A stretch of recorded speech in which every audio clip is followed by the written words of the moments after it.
Hey there, Aries. How are you? Welcome to Moonrise Cottage. Thanks for stopping by my channel. My guides are talking about thank you for cards are jumping. Thank you for picking up your message. Things like that, streaming through. So, Aries, my goodness, like everybody else, a fantastical journey coming forward. Before we jump in, I want to, my guides are talking about illumination. They're talking about the reading. I want to remind you there are a lot of links below. Please explore them. They are for your benefit. There are a couple of links below that have to do with the astrology of the moment. What's going on with this full moon eclipse that's coming up in June? Everybody is turning. My guides are calling it the Great Turning. We are at a fulcrum point in the year, obviously, I guess, and in our spiritual development. Our connection point here on earth has been made open and made possible now through the heart chakra energy, the work that Cancer did for a year and a half. Now we've switched into the higher octave of Cancer, which is Gemini, the atmosphere. It's part of the Cancer or the water element life cycle. So we have the water element, love energy, now being given in to the atmosphere in which we breathe, in which we exist. And in the south node, we have Sagittarius. And so this full moon eclipse that's coming on the 5th of June is full moon eclipse in the sign of Sagittarius in order to help us finish a cycle and release the past. Nothing could be more beautiful than that except the moment of initiation of the new journey. So we're going to talk about all that. The COVID-19 special price readings are still in force. I'm slowly bumping the price up, so make sure you come and get that. It's going to be $35 for probably the month of June, and it'll continue to bump back up. So make sure you take advantage of that for yourself or for a loved one, my guides are saying. So, beautiful Aries, let's jump in. The first oracle out is about your warriorship. Luminous, fire energy. You have Chiron in your sign for the next 6 or 7 years or something like that, bringing forward healing. It's going to be many steps toward this destination. This circle, my guides are saying, the circle of the full moon in Scorpio to the full moon in Sagittarius initiates this next part of your journey, and you're going really deep. You're going to love the cards as they come out. So you're being acknowledged. Shout out to Aquarius Nation. And look, Aquarius, going deep into the Shakti energy, the sacred feminine fire of the universe. All that is sacred, my guides are saying the word prayerful. So allow yourself through this moon event that's happening to be in this state of being. Have a ceremony, give some prayers, light some candles, whatever works for you. Go to church, go to temple, anything like that. A walk in nature. They want you to be able to feel the energy that's coming forward on this moon because of all the indications. The way we can initiate ourselves into this luminous warrior state of being by releasing the past, letting go of old teachings that are outmoded, belief systems that are we know now to be untrue or not complete truth, things like that. My guys are talking about all the conspiracy theory stuff that's going on. So it is coming forward because of the astrology. People's minds are changing. We've got Gemini in the North Node. So there's a lot of mental activity. You, beautiful Aries, are having an awakening. The sacred crow pecks at its own shadow until it wakes up. So whatever is in the background of your life or deep undercover, the things that you feel uncomfortable about within your being, or something that is hidden power, about to awaken now. So crow pecks at its own shadow until the shadow wakes up and eats it, and crow becomes dead crow. So there's, and I see it in the cards, you'll see, there's a death and rebirth moment inside this beautiful fire, this fiery full moon, all about letting go of the past. Something magnanimous. It's not correct English exactly, but my guides are saying it's huge, basically. There's something big happening, and it's on the mystical realm. Aries is a place where you are very comfortable. You are a warrior for the mystical realm. I don't have to tell you that. So let's jump in. Speaking of the mystical realm, that's the theme of the reading. 10 of Cups. Nothing more elevated when it comes to love energy besides the Ace. So you're going to have this moment of awakening. See the flush on your cheeks? You're wearing your little cap full of passion. You've got the blue tunic of transformation on. And you come across a vision of yourself, something never seen before. It's a quest that you've been on, Aries, because of all the astrology and the fact that you showed up here for this moment with this baked into your DNA. You know, people talk about DNA codes, etc. It's the contract that you made with yourself and the universe, the thing you want to explore. So you came here in this moment while we're all having this intense battle going on, you know, the health front, the political front, knowledge, thoughts. There's a tumultuous future coming forward. I'm saying it wrong. Hang on, they're yelling at me. There's a beautiful future coming forward out of this tumultuous moment of awakening. And people often speak about awakenings kind of like a big bang. It just you don't even know what to do with it. You are awakening deeper into the Shakti energy, the sacred love element of the universe, Piscean consciousness.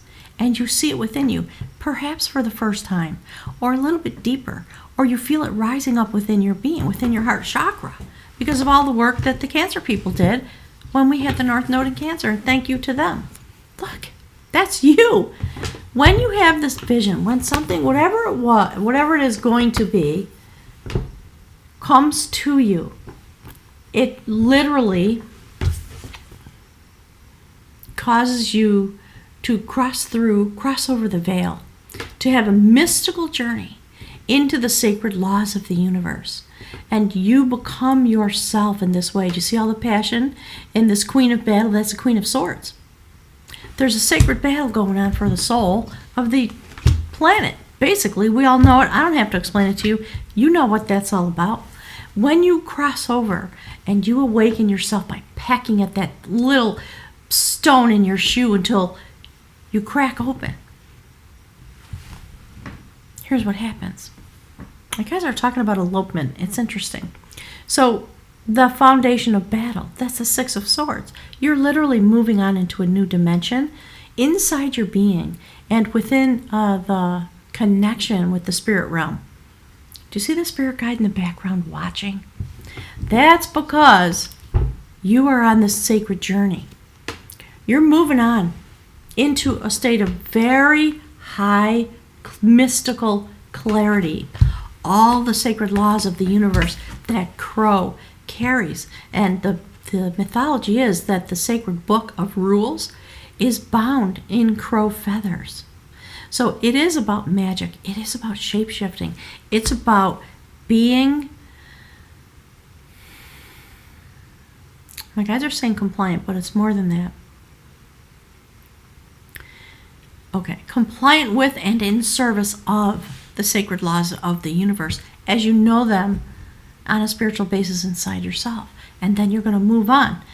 Six of Swords in a traditional tarot, we see a feminine figure comforting a child or arms around a child sitting next to her in a boat. The masculine pushing them from behind.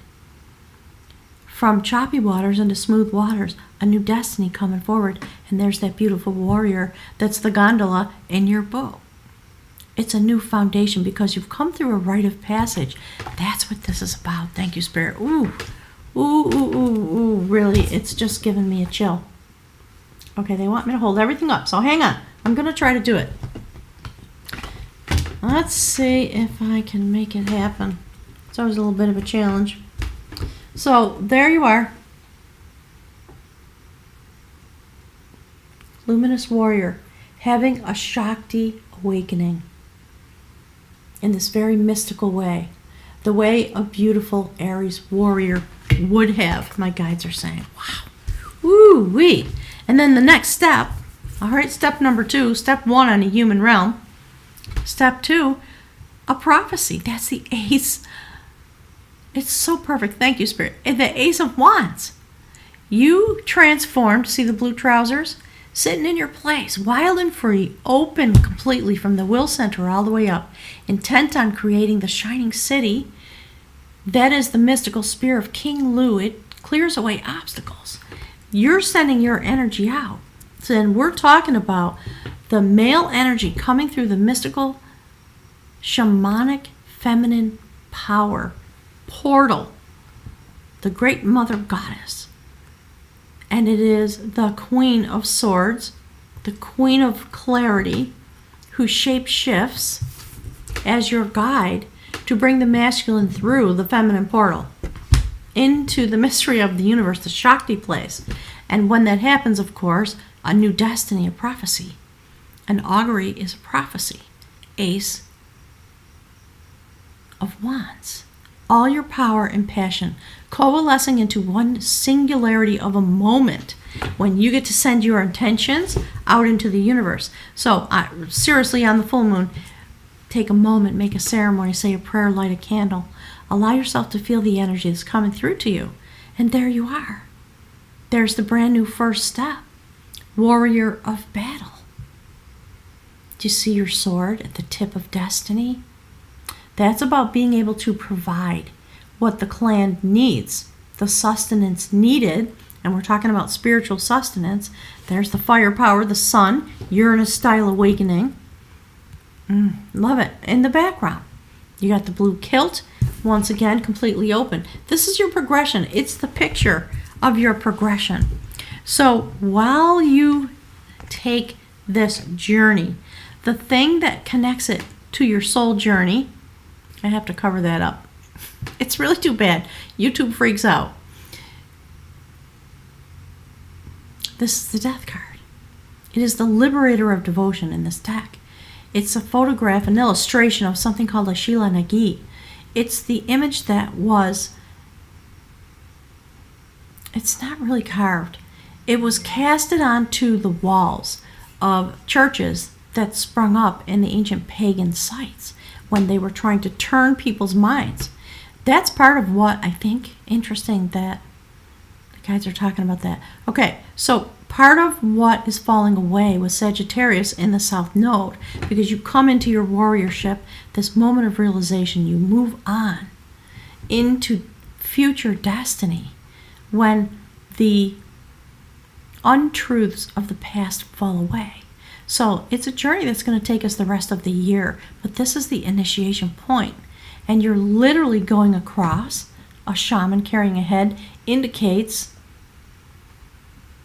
your soul being carried across the great feminine portal into the omnipotent feminine that is the universe. The dark is the universe. The light, the principle of the sun, that's the male energy. So your male identity transfers itself, is pulled because of this crow shaman moment, pulled across into the great void where all things originate and return to. The ancient people knew. You can put a church here if you want, but you can't change the energy and the purpose of the place. So they put these beautiful figures, my guys are saying casted. The truth is nobody knows. Nobody knows where they came from or who put them there. They would just mysteriously appear. People didn't notice them at first. Because why on a Catholic church would there be something like this that people of the time, and even subsequently through time, male historians trying to understand what the hell that meant, it was about body sexuality, blah. No, it's not. No, it's not. It's about the sacred birth canal of the cosmos and the way souls travel back and forth. And it stands next to this woman. Aries. Love you. So on a soul level, there's a 5, the combat of battle, 5 of swords. You're going to leave your battles behind. That's why what you're doing here for this moment. That's why you came and coded in your DNA, all that kind of stuff, to come and be for all the moments that are evolving, not just this one. But this one is an important one because of the shift in the energy here on Earth and the upheaval that's going on. So you're done with the battles. You're not available for them anymore. 5 of Swords. People just drop their swords and walk away from the battle. This is a mythical story about 2 warriors that loved each other. They were, I think, cousins, brothers, my guides are saying. And they had a spell cast upon them. Every night, one of them would die. The other would tend to their wounds. The next morning, that person would reawaken, and they would fight to the death again. Do you see how that battle over time, over the history of human evolution, has trickled down into the flow, the stream of life? This sacred combat, the long journey that we've been on with this going on in the world. So when you come to this place and you cross over and you have an experience of yourself as Shakti energy by going through to the void, this is the transformation that happens when you drop the swords and you walk away from that battle. I love it. And maybe somebody in your life is going to drop the swords and walk away from a battle they've been having with you. You will both be able to release it now, because that is the Queen of Cups. Do you see the fire energy? There's the triple spiral. She's enthroned in the triple spiral. She's an extraordinarily loving, highly creative woman. Again, feminine energy, assisting you as you try to create and accept what is being given to you through the sacred fire of the universe. The fire of passion of the love energy. It's astounding to me the way this is coming out and the way it's described as sacred battle. So we have the opening of the reading is about a quest toward love energy, Shakti. A luminous warrior on a quest. Second step, after you drop the battle, you immediately get transformed into your highest creative self, in a sense, because wands and cups, love, passion, building, intention, going forward, male and female. Wow. Reformed male energy, transferred into the sacred feminine. Quite lovely. I'm putting the cards down backwards. All right, last card on the soul level. Look. There's the full moon, the eclipse coming forward. In this deck, the moon card is the imaginer of harmony. And because you have transformed yourself and come into contact with the Shakti energy, the Piscean concept here in this place is the ocean. You can get on that Piscean energy and dive as deep into the void of the ocean. That's what it represents here, my guides always say. The ocean is the communion with the cosmos, made manifest in this place as water, love energy. Think about that for a minute, the wisdom of the universe. So you can dive as deep into this Shakti love energy as you want, or you can get in that sacred boat, put your hands on the oars and sail away. It'll take you to any destination in which you can imagine harmony. The imaginer of harmony on this beautiful full moon eclipse. So the whole discussion coming forward in this way, and when you get in the boat, here's where you're going. That's the high priestess. You're going straight to the temple, beautiful Aries, the guardian of the gateway. You go and you stand at the temple, and you have an audience with the high priestess, who stands between the pillars of the temple. And she has, I believe, the full moon in her crown and the new moon at her feet. And we see her, my guides are saying, managing the portal into the temple. You have to have an audience. Do you see she's got a spear? Do you see the activation of her heart chakra? Look at the orbs of energy in her shield. It's astounding. What happens when you make this journey and you find yourself standing at the sacred temple of the entire universe? That's what we're talking about. And you are allowed to gain entry into the temple because That's the last card in your reading. It's astounding. Look. A 0 point. A soul journey. A Kundalini awakening.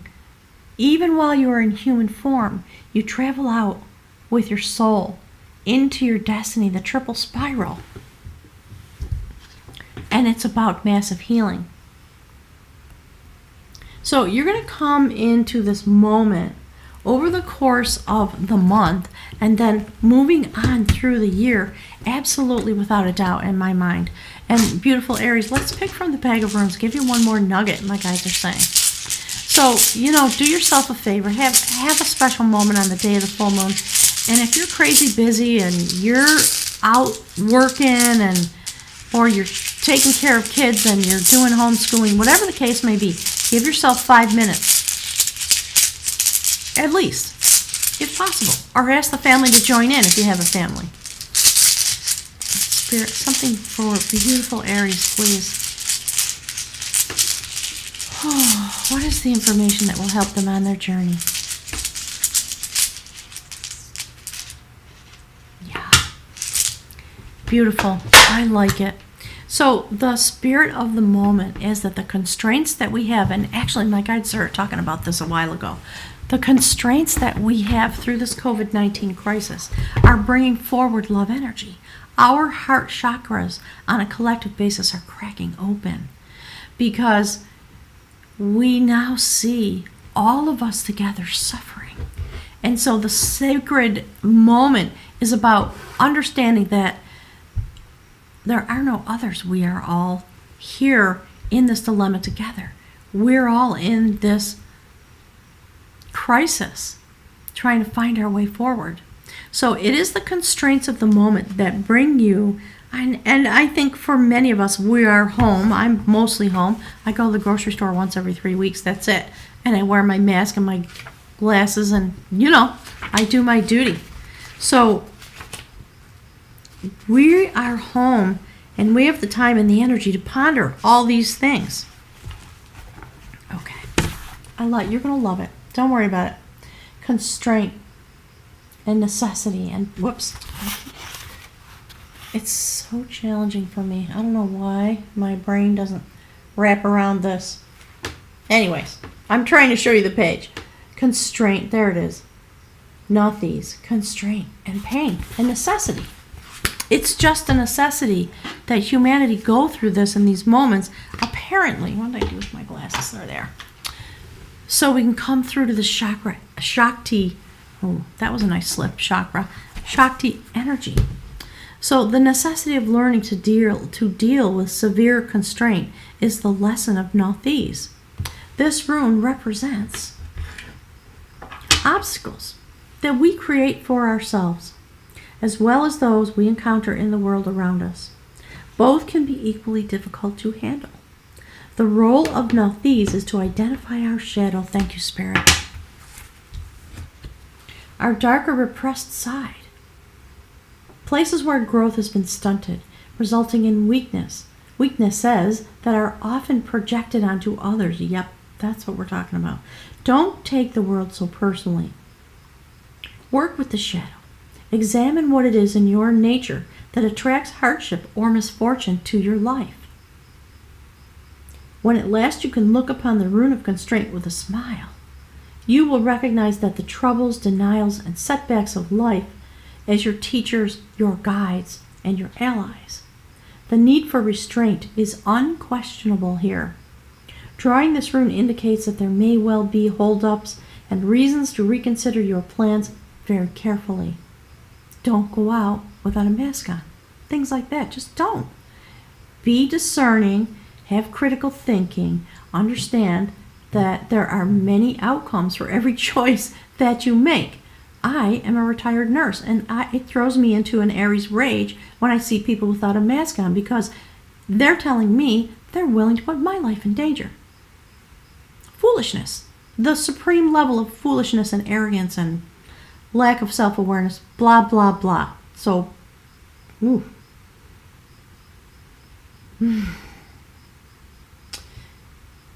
Drawing this rune indicates that there may be hold-ups reasons to reconsider your plans. Clearly, there's work to be done on yourself. So that rant was about self-awareness. That's where my guides were going with that. Make a commitment to take it on with good humor and show perseverance. This is a time to pay off old debts, to restore, if not harmony, at minimum balance. So mend, restore, redress. When fishermen cannot go to sea, they repair their nets. Let the constraints of this time serve you in righting your relationship to yourself, capital S.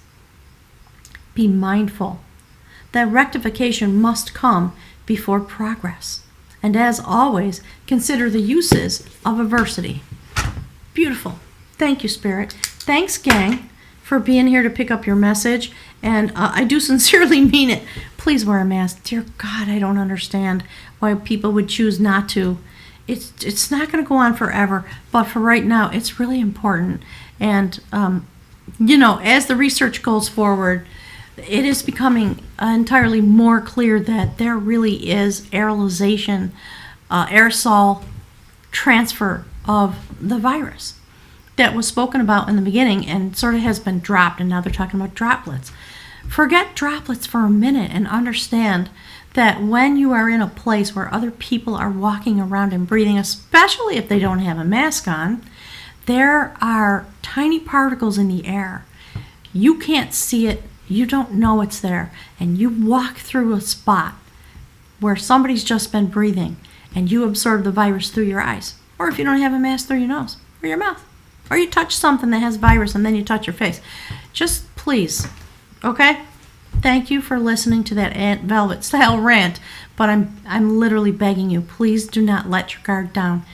Be responsible, be an adult, be in the Shakti energy. If you're not going to do it for yourself, do it for everybody else, okay? And this too shall pass. It'll take some time, but we'll move beyond it. And I think as Pluto moves off of Capricorn, as that process comes forward and we move into Aquarius, things are going to come to rights again. It's going to be okay. But in the meantime, we have to be smart. All right? Smart like a crow. That's it. Thanks, gang, for being here. Please do me the service of dropping some messages below the video. Let me know what's going on. I want to hear what your thoughts are. What are you experiencing? And I'll look forward, God is willing, to being here again with you in July. Thanks, everybody. I'll talk to you really soon. Bye.